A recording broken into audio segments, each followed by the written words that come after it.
মানুষ এই জগতে জন্ম নেয়, আবার নির্দিষ্ট সময়ে তাদের এই জগৎ সংসার ছেড়ে চলেও যেতে হয়। এই জন্ম মৃত্যুর মাঝের সময়টিকেই বলা হয় জীবন। জীবনে বাঁচার জন্য আমাদের সংঘর্ষ করতে হয়, কখনো কর্মের জন্য, কখনো শিক্ষার জন্য, আবার কখনো বাস্তবের সঙ্গে। কিন্তু এই সংঘর্ষের সাথে লড়াই করার জন্য প্রকৃতি আবার আমাদের একটি বিশেষ গুণ দিয়েছেন, সেটা হলো চেষ্টা। একটা ছোট্ট শিশুকেই দেখো না, সে না পারে বলতে, না পারে বুঝতে, তবুও সে তার হাঁটুর শক্তি দিয়ে সে ঘরে বারান্দায় ঘুরতে থাকে। সে পড়ে যায়, আবার উঠে দাঁড়ায়, আবার পড়ে যায়, আবার উঠে দাঁড়ায়। এমনি করতে করতে অবশেষে সে চলতে শেখে।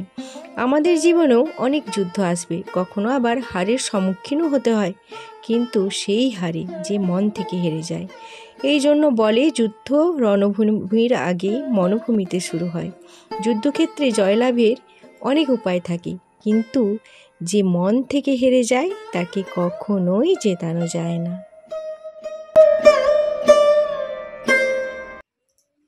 নমস্কার বন্ধুরা, শুভ সকাল। কেমন আছো তোমরা সবাই? আশা করছি তোমরা প্রত্যেকেই খুব ভালো আছো। আমি এবং আমার পরিবারও বেশ ভালো আছে। মাই লাইফ মাই স্টোরির আরও একটি নতুন ব্লগে তোমাদের সবাইকে স্বাগত জানিয়ে আজকের ব্লগটি শুরু করছি। আশা করি তোমাদের ভালো লাগবে আর তোমরা আমার সাথে থাকবে। তো দেখো, আজকে তো উঠেছি, অনেকটাই দেরি হয়ে গেছে। তো সকালে উঠে দেখি 6:10 বেজে গেছে। তো মা সমস্ত কিছু সকালের কাজ করেছে। তো তারপর সকালে ওই বিছানা গুছালাম আর চা করলাম। তো তারপরে তো আর কিছু কাজ তোমাদের সাথে শেয়ার করিনি। তো দেখো, এখন একদম তোমাদের সামনে স্নান করে এসেছি। তো আজকে দেখো একটা নতুন শাড়ি পরেছি। তো শাড়িটা অনেক দিন থেকেই কেনা ছিল।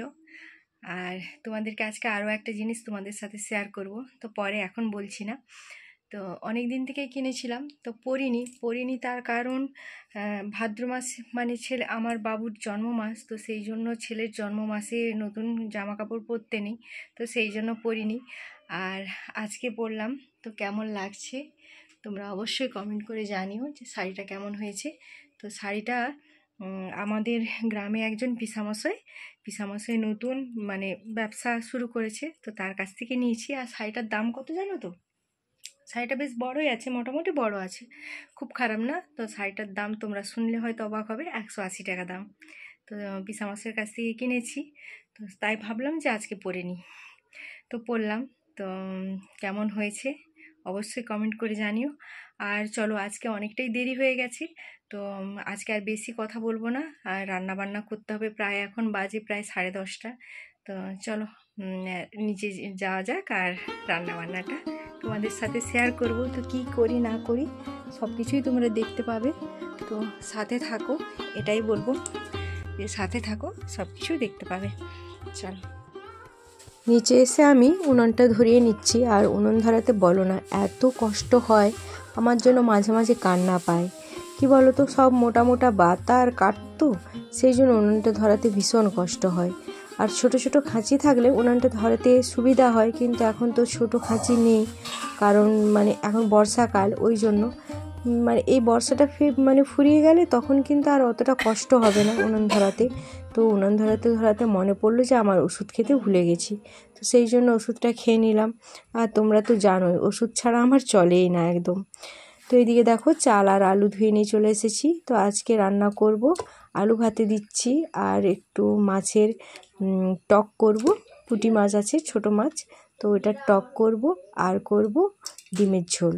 ব্যাস এটাই রান্না হবে। তো তোমরা তো জানোই এই কয়েকদিন ধরে আমাদের খুব সবজির সংকট চলছে, কারণ হাট থেকে কোনো সবজি নিয়ে আসেনি, তোমাদের দাদাভাই নিয়ে আসেনি বলতে কি ওই গত রবিবার তো খুব বৃষ্টি হলো না, তাই তো যেতে পারলো না।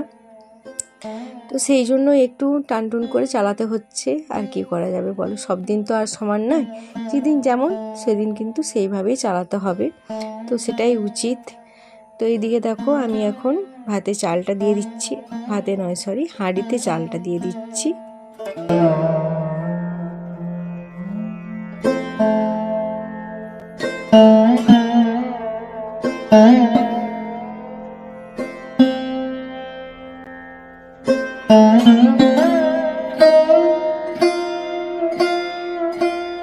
ওইদিকে ভাতটা নামিয়ে ডিম সেদ্ধটা আমি আগেই গ্যাসে করে নিয়েছিলাম, তো ডিম আর আলু করে সেদ্ধ করে নিয়েছিলাম, আর মাছের টকটাও করে নিয়েছি। তবে আজকে আর কিন্তু লেবু দিয়ে টক করিনি, জানো তো, আজকে আমচুর দিয়ে করেছি, কারণ লেবু গাছকে আমি আর যাইনি লেবু তুলতে, ওইখানে যা দেখে এসেছি তারপর আর যাওয়া যায় বলো। কিন্তু অনেক লেবু আছে গাছটাতে, পুরো লেবুতে ভর্তি হয়ে আছে, কিন্তু দুর্ভাগ্য যে লেবু আর গাছটা থেকে আর আমরা পেড়ে খেতে পারবো না, কারণ এত বড় হয়েছে বাসাটা, ওইখানে যাওয়া মানে খুব বিপজ্জনক ব্যাপার হয়ে যাবে। তো ডিম আলুটা ভেজে এখন আমি মশলাটা ভেজে নিচ্ছি, তো মশলাটা ভালোভাবে কষিয়ে তারপর ডিমের ঝোলটা বানাবো।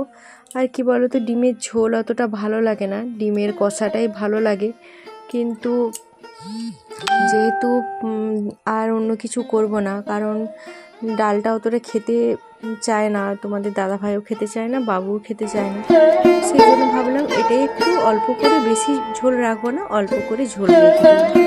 এই যে আমার ভালোভাবে মশলাটা কষানো হয়ে গেছে, এবার আমি ডিম আর আলুটা করে দিয়ে দিলাম।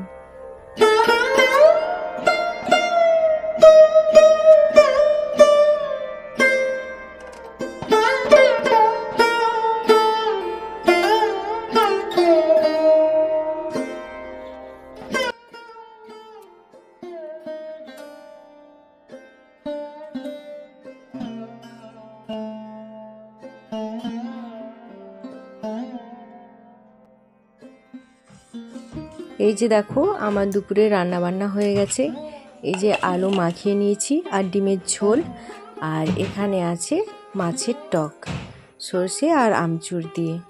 আর এই যে দেখো আজকে এত কপাল খারাপ, এই যে দেখো পান্তা ভাত বেড়ে রেখেছিলাম খাবো বলে, সে আর কপালে জুটলো না, একবারে গরম ভাতই খাবো, আজকে আর খাওয়ার জুটেনি, সকালের যে টিফিন করব সেরকম আর সময় হলো না।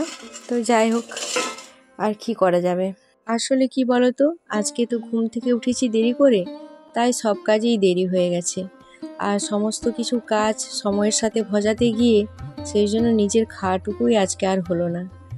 তো এই যে একটু ঘুম থেকে দেরি উঠে করে ওঠা মানে সমস্ত কিছুই দেরি, সব কিছুতেই দেরি। তো যাই হোক, এখন দেখো দুপুরের খাওয়া দাওয়া হয়ে গেছে, খাওয়া দাওয়া করে এখন বাসন কোসন ধুয়ে নিয়ে চলে এসেছি। তো অনেক মেয়েকেই শুনতে হয়, প্রায় ধরো 95% মেয়েদেরকে এটা শুনতে হয় যে কি আর করো, রান্না করো, আর রান্না করা আর ওই খাওয়া, এটাই তো তোমাদের কাজ। তো এই রান্না করা খাওয়াটা করতেও যে কতটা পরিশ্রম লাগে সেটা যারা করে একমাত্র তারাই বোঝে, যারা করে না তারাই এই ধরনের কথা বলে, যারা বোঝে না। তো এই যে রান্না করা তো শুধু নয়, রান্না করা, খেতে দেওয়া, সেগুলো ধোয়া, গুছিয়ে রাখা, এই সমস্ত কিছু করতে কতটা যে পরিশ্রম, কতটা যে সময় লাগে, সেটা আমরাই জানি যারা করি। আর কি বলতো, সময় তো সেই 24 ঘন্টা, তার থেকে তো বাড়বে না কখনো, ওই 24 ঘন্টার মধ্যেই যা করার করতে হবে। তো যাই হোক, দেখো এখনই আমাকে একজন কাকিমা ফোন করে বলল যে আজকে আমাদের গ্রুপের মিটিং আছে। গ্রুপের মিটিং বলতে আমরা তো সেলফ হেল্প গ্রুপ করি, তো সেই গ্রুপেরই মিটিং আছে, তো সেই জন্য সেখানে যেতে হবে। সেই জন্য আজকে আর ভাবছি ব্লগটা কন্টিনিউ করব না, আজকে ব্লগটা আমি এখানেই শেষ করছি। জানি না তোমাদের আজকের ব্লগটা কেমন লাগলো, তো অবশ্যই কমেন্ট করে জানিও, যে আজকের ব্লগটা যদি তোমাদের ভালো লেগে থাকে তো অবশ্যই কমেন্ট করে জানাবে। তো আবার দেখা হবে তোমাদের সাথে আগামী একটি নতুন ব্লগের সাথে। এখনের মতো টাটা, বাই বাই, সবাই ভালো থেকো, সুস্থ থেকো, নিজের খেয়াল রেখো, নিজের পরিবারের খেয়াল রেখো। চলো আজকের মতো টাটা বাই বাই।